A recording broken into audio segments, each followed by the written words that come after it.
नमस्कार बच्चों, आरसीडी गुरुकुल की तरफ से मैं आपका स्वागत करती हूँ।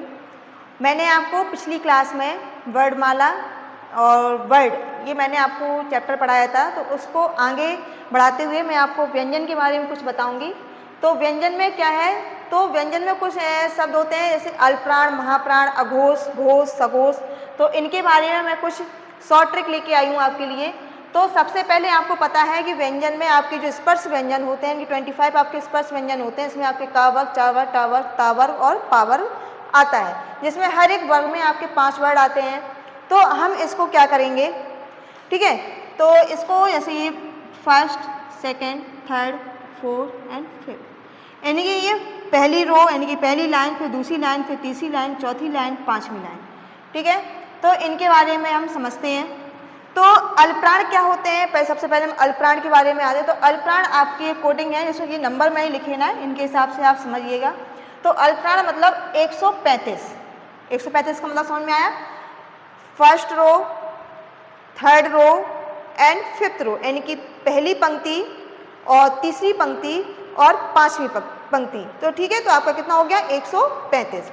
तो अगर आपसे पूछे अल्पप्राण वर्ड, जैसे आपसे क्वेश्चन आता है आपके पेपर में कि टा आपका जो वर्ड है ये अल्पप्राण है कि महाप्राण है, तो आपको सीधे कॉमन सेंस रखना है कि आपके पहली और तीसरी और पांचवी जो रो होती है उसमें आपके अल्पप्राण आते हैं। अब नेक्स्ट आता है इसमें अल्पप्राण, और कौन कौन शामिल होता है इसमें, अंतस्थ व्यंजन। अंतस्थ व्यंजन क्या होते हैं, जो आपको दिए गए हैं, या, रा, ला, वा, ये आपके क्या होते हैं, अंतस्थ व्यंजन। और ये वाला जो अड़ा होता है ये, ठीक है। अब इसका अर्थ मैंने आपको उस दिन समझाया था। अंतर होता है बेटा कुछ ना कुछ इसमें, जिसको आप बोलते हैं उच्छिष्ट व्यंजन। क्या बोलते हैं, उच्छिष्ट व्यंजन। उच्छिष्ट व्यंजन होता है जिसमें आपके ये वाला डा और ये वाला ढा, इनकी ढा ढक्कन वाला, ये बिंदी का अंतर होता है। देखो इनकी बिंदी आपकी साइड में होती है और इनकी बिंदी कहाँ होती है, नीचे होती है। तो इसमें जो डा आता है ये आपका कहाँ जाता है, अल्पप्राण में। अब आता है महाप्राण। तो आप समझ चुके होंगे, आपकी जब 5 ही पंक्तियां थी, 5 में से आपकी 3 जा चुकी हैं, अब बची कितनी, 2, यानी कि दूसरी और चौथी। तो दूसरी और चौथी आपकी बचती है, वो है आपका महाप्राण। महाप्राण में आपके ये हो गए, और आपके आ जाते हैं ऊष्म व्यंजन, यानी कि आपके शा, शा, शा और हा, और ये आपका उच्छिष्ट व्यंजन का ढा, ठीक है। तो आपको अल्पप्राण और महाप्राण का कोडिंग समझ में आया होगा। जैसे हम आपसे पूछ रहे हैं कि जा जहाज जो होता है आपका जा आपका अल्पप्राण है कि महाप्राण है, आपने समझ लिया कि जा आपका तीसरी पंक्ति में आता है, तो इसका मतलब है आपका अल्पप्राण है, ठीक है। हम आपसे पूछ रहे हैं कि आपका था थर्मस ये कौन सा है, तो आप समझ जाएंगे दूसरी पंक्ति में आता है, तो इसका मतलब ये क्या है, महाप्राण है। ऊष्म व्यंजन, जैसे मैं आपसे पूछ लूँ सपेरा वाला शाह जो आपको बोलते हैं, तो ये कहाँ आता है, अल्पप्राण के महाप्राण के अंदर आता है। तो आप बता देंगे कि ऊष्म व्यंजन आपके कहाँ आते हैं, महाप्राण में आते हैं। तो आपका सा सपेरा कहाँ जाएगा, महाप्राण में जाएगा।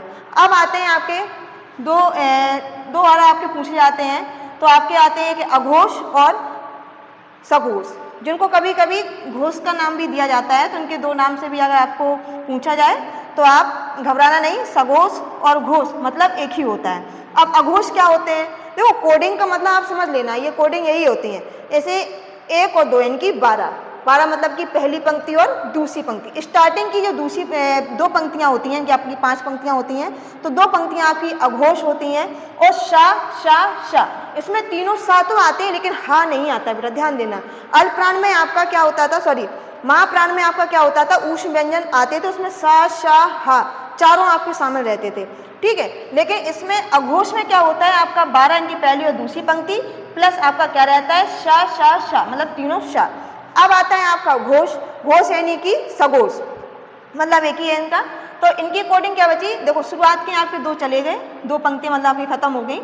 नेक्स्ट आपकी 3 पंक्तियां आती हैं, जो आपकी आएंगी 3, 4, 5, इनके 345। तो 345 आपके किसके अंदर आते हैं, सघोष के अंदर आते हैं। तो सघोष में आपके क्या आते हैं, 345 यानी कि तीसरी, चौथी, पांचवी पंक्ति प्लस आपके सभी स्वर आपके कितने होते हैं, 11 होते हैं। मैंने आपको पिछली कक्षा में पढ़ा रखा है। तो उसमें आपके सभी स्वर, इनके 11 स्वर, प्लस इसमें जो हा छूट गया था ऊष्म व्यंजन का, वो हा जाता है।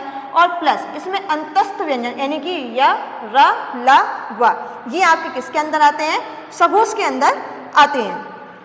आशा करती हूँ आपको समझ में आया होगा अल्पप्राण महाप्राण। अब आपको आगे कभी दिक्कत नहीं होगी, अगर आपको ये कोडिंग याद है तो आप किसी भी एग्जाम में अगर आप बैठेंगे तो आपको कोई भी दिक्कत नहीं होगी। Thank you.